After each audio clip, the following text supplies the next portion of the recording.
Hi everyone, this is Sean from Bid for Assets. In this video, I will be walking you through how to participate in Beaver County, Pennsylvania's sheriff sale auctions here on Bid for Assets. A sheriff sale is a public auction to facilitate the sale of property that's been repossessed due to an unpaid debt. The proceeds from that sale are then used to satisfy that debt. In many cases, this sale is the result of a mortgage foreclosure. Now, the first thing you'll need to do to participate in this or any auction available on Bid for Assets is register a free Bid for Assets account if you haven't done so already. There are no monthly fees required to maintain your account. It is completely free, and the registration process should only take a few minutes. To begin it, you'll want to go to the top navigation bar here on Bid for Assets and select Sign Up. From there, you will be prompted to provide an email address and to create a password. That password will be what you use to log into your Bid for Assets account, as well as confirm bids. So be sure to make it something that you feel confident you'll remember. From there, you will need to provide some basic contact information, confirm your phone number, and finally log in to the email address that you've placed on file. Confirm that email address to complete your registration. Bid for Assets has a video walking you through every step of this process, and you can access that video by going to bidforassets.com/videos. You will see that we have many video tutorials here walking you through the various steps of a Bid for Assets auction, including registering for an account. Now, after you've created an account, the next thing that you'll want to do is access the Beaver County Sheriff Sale list here on the Bid for Assets website. You can do this from the homepage by selecting Sheriff Sales/Foreclosures right here next to the map of the United States. Go ahead and just select that, and you can select Beaver County from the list of sheriff sales available here, and that will take you to their landing page. Now, the first thing that I want to draw your attention to here on the landing page is the display up top that says sales date. For Beaver County, or for any sheriff sale that Bid for Assets hosts, the sales date display here allows you to view a list of property based on when the next sale for that county is scheduled to go on. So for example, when I select August 9th, you can see it generates a list displaying only properties opening on that date. Once you've selected the auction date that you want to view, you can use the arrows at the bottom of your screen to move from page to page on the list.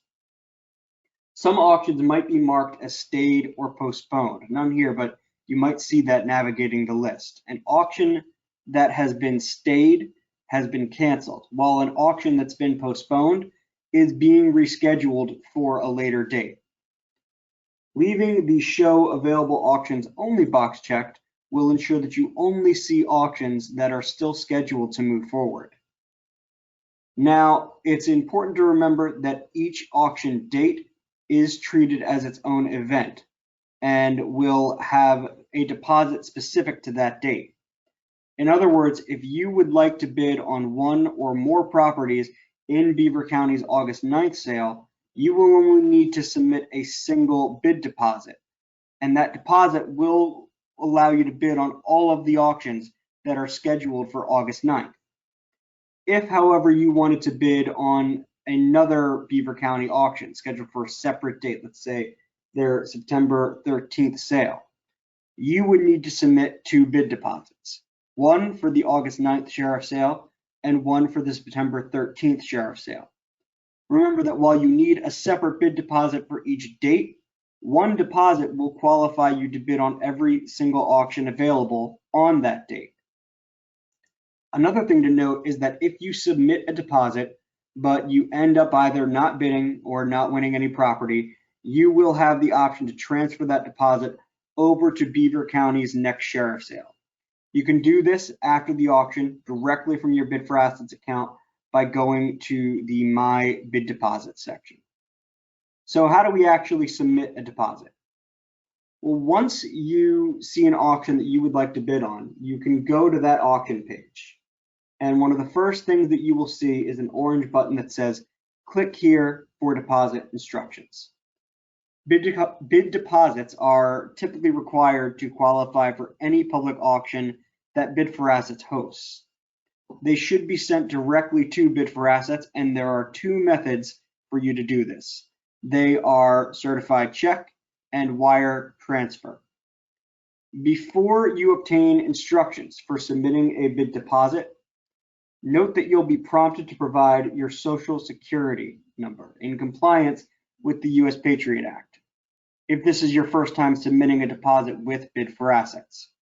After that, as you'll see here, you will be prompted to provide pre-vesting information detailing how you'd like any potential property that you've won to be titled. Just like with registration, Bid for Assets has a video tutorial walking you through every step of this process, and you can access that tutorial by going to bidforassets.com/videos. So once Bid for Assets receives your deposit, it will be processed and you will be notified via email and in your Bid for Assets message center once you've been cleared to bid. If you do not win any auctions and you choose not to transfer your deposit to the next sale, it will be refunded to you via a printable e-check that will come to the email address on your Bid for Assets account within 10 business days after the auctions close. You can print that check and take it to your bank, or you can scan it with a mobile app just like a regular bank check. Now let's take a closer look at an individual auction page for one of these properties and talk a little bit about due diligence. The auction page has any available information that the sheriff's office can provide to assist you with your due diligence. Neither the sheriff nor Bid for Assets will have any additional information on the condition of the property or its title, including whether the property is free of liens. It is very important that you complete your own due diligence before bidding on a property, including assessing the condition and value of the property, as well as any relevant information on the property's title status. Both the sheriff's office and Bid for Assets would recommend that you consult with an attorney before purchasing property from a sheriff's sale. Bid for Assets CEO led a webinar on how to research tax sale properties, and much of the information in that video will be relatable and helpful for your sheriff's sale due diligence. You can find that video again at bidforassets.com/videos. A little bit further down here, you'll see Due Diligence, a guide to researching tax sale properties with Bid for Assets CEO. Definitely recommend checking that out. A key piece of advice I want to mention from that video here, however, is the importance of visiting a property when you can. Obviously, you don't want to set foot on a property, as that would constitute trespassing, but there's nothing preventing you from driving by a property and viewing its exterior, and that's an excellent form of due diligence to practice whenever you can. Now, as you may have noticed when we were back on the landing page for this sheriff sale, many of the properties displayed do not currently have a minimum bid. In fact, this auction says awaiting minimum bid. The Beaver County Sheriff's Office will set the minimum bid for each auction in this sale based on their costs associated with taking the property to auction.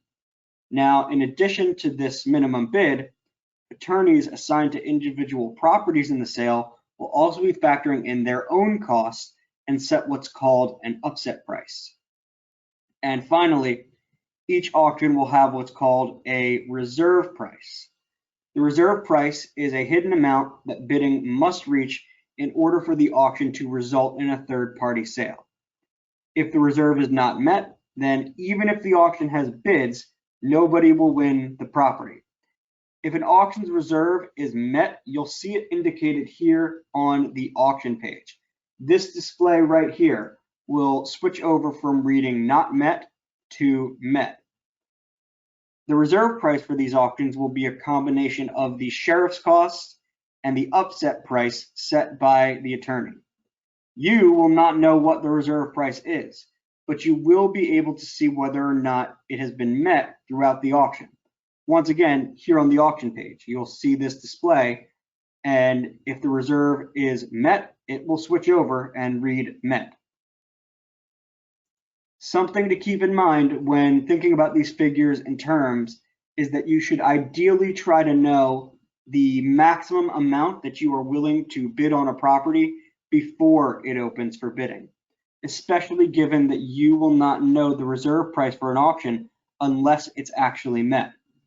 This is why individual research is so important when you are participating in sales of this type. Once the auction opens, you can go in and start bidding. You can bid along in small increments, or you can place your maximum proxy bid and allow the system to bid up on your behalf. The system will ensure that you do not need to bid more than is necessary to reach the upset price and beat the second highest bidder by one bid increment. In other words, placing your proxy bid is similar to having a number in your head when you go to a live auction, and the system will bid up to that amount on your behalf, but not over it. Additionally, the proxy bid system will default to the lowest amount that you can bid while still meeting the reserve price whenever it can. So let's say this auction had a reserve price of $8,000 and I placed a proxy bid at $12,000. The proxy bid system would default to a bid of $8,000, ensuring that I win the auction for the reserve price and no more. At this point, my bid would only increase if other people bid on the auction, and an increase was necessary to maintain my status as the high bidder. To be clear, if you are the high bidder, but the reserve or upset price is not met, you will not be purchasing the property for any of these sales. You will need to bid until the reserve price switches from reading not met to met to be the high bidder when the auction closes in order to win the auction and purchase the property. So with that in mind, let's talk a little bit about post-auction procedures and settlement terms.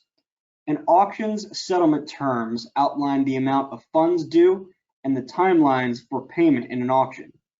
Throughout the lead up to the sale, an auction's settlement terms will be accessible both on the sales general landing page and on every individual auction page under the section labeled Settlement Requirements. We strongly encourage you to familiarize yourself with these settlement terms, as you will be required to meet them, both the payment timelines and the funds indicated, or you will be in default and forfeit your deposit. When every available auction in the sale closes, you will be notified if you've won any of the auctions where you placed a bid. If you don't win any auctions, then no action is required on your part unless you want to transfer your deposit over to Beaver County's next sheriff sale. As previously stated, you can do that from your Bid for Assets account by visiting the My Bid Deposit section. Now, if you have won auctions, then you will be able to access Bid for Assets Deed Wizard tool. Deed Wizard will both allow you to provide additional vesting information on any property that you've won and display settlement instructions to begin payment.